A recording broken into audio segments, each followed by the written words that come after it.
Hello everyone, I welcome you all to this session. In this session, we will learn the process to download JMeter onto our local system.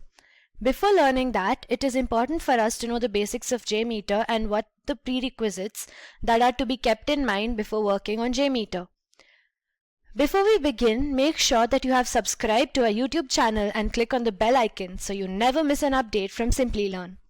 So, without any further ado, let's get started with what is JMeter. JMeter or Apache JMeter is an open source software which is a 100% pure Java application. The application is designed to load or test functional behavior and measure performance. Performance testing means testing a web application against heavy load, multiple and concurrent user traffic.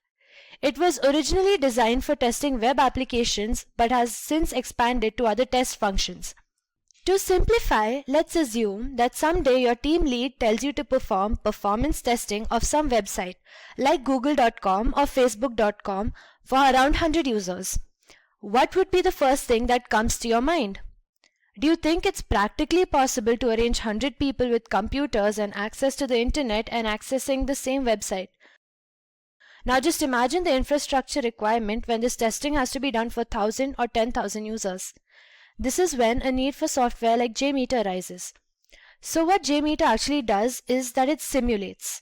It will simulate real user behaviors and perform load tests on a server, group of servers, network, or object. Moving further, let's have a look at the prerequisites to install JMeter. The only prerequisite of installing JMeter is that Java must be installed in your system. Since JMeter is an entirely based application, that's why having Java installed in your system is a must. Other than that, JMeter can be used in many operating systems such as Linux, Windows, Mac OS, or even Ubuntu. Now that we know the basics of JMeter, let's go on to installing JMeter onto our system. If getting your learning started is half the battle, what if you could do that for free? Visit SkillUp by Simplilearn. Click on the link in the description to know more. First, let's check if you have Java installed in your system. For checking that, we shall go to the command prompt and type java-version. We can see that Java is present in our system. Here, it will show the version of Java present in our system. The next step is to download JMeter. Go to Google Chrome and type JMeter download. Now go to the official Apache JMeter website and go to the binary sections. In the binary sections, we shall download the zip folder. Once the zip folder is downloaded, open the folder location. Then extract the zip folder. Once the folder is again extracted, go inside the folder and go inside the bin folder here. The bin folder contains the JMeter script file for starting JMeter. Now it's time for us to launch JMeter. But before we launch JMeter, we need to know that there are typically two types of modes in which JMeter can be launched: the GUI mode and the non-GUI mode. The non-GUI mode may refer to two types, the first being running JMeter in the server mode, and the second refers to running JMeter in the command line.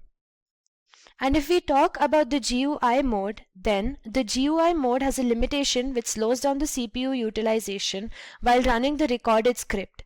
But GUI mode of JMeter is perfect for adding and editing new configuration elements, thread groups, and samplers, as a result of which you can view a number of different listeners helping for debugging. Here, today, we shall be using the GUI mode. So, to open the GUI mode, inside this bin folder, select the jmeter.bat file. Double-click on this file. This may take a while and then the JMeter window will open up on the screen. The home window is divided into two sections. On the left side, all the elements of the test plan are added, and on the right side, all the configuration of that element are added. As we see on the test plan element, we can see the configurations of the same. Here, the test plan is like a place or a container where all the elements we will use to perform this test will be stored. All the requests, listeners, and everything will be stored here. So, moving forward, let's rename this test plan. Let's name the test plan to be first JMeter. Now, when you click outside this window section, you can see the element name will change. Otherwise, you can just save this and also the name will change. Now, when this is done, the next step is to add thread groups. Right-click on first JMeter here and select the Add option. Then in this option, select the Threads option and then Threads group. The thread group refers to the users that are used or created or needed to run this test. So let's name this thread group to be JMeter. It has several different options, like the action to be taken after there is an error. You can choose it in the way you want.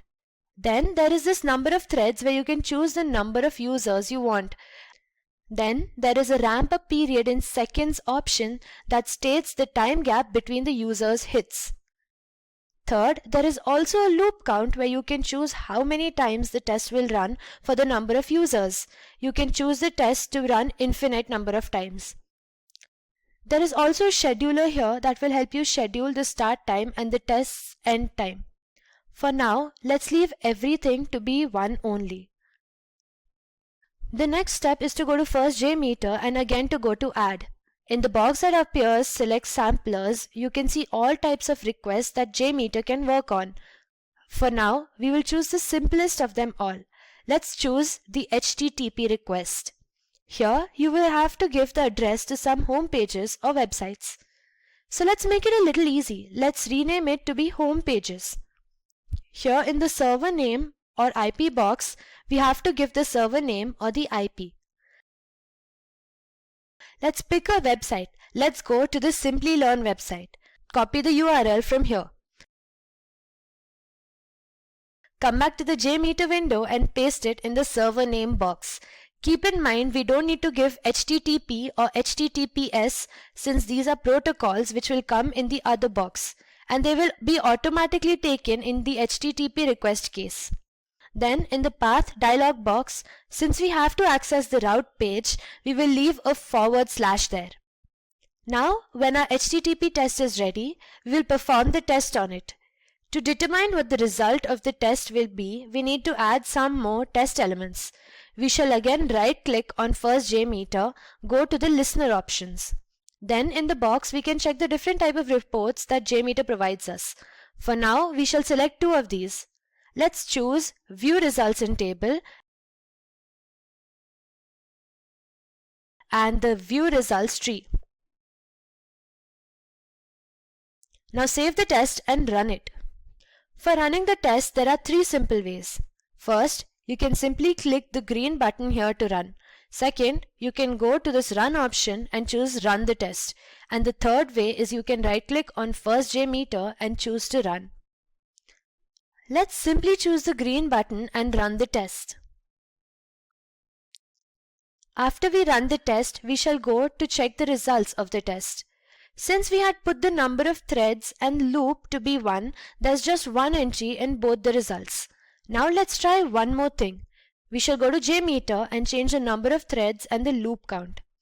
Let's make the number of threads to be around 10 and also the loop count to be 10. And now run the test.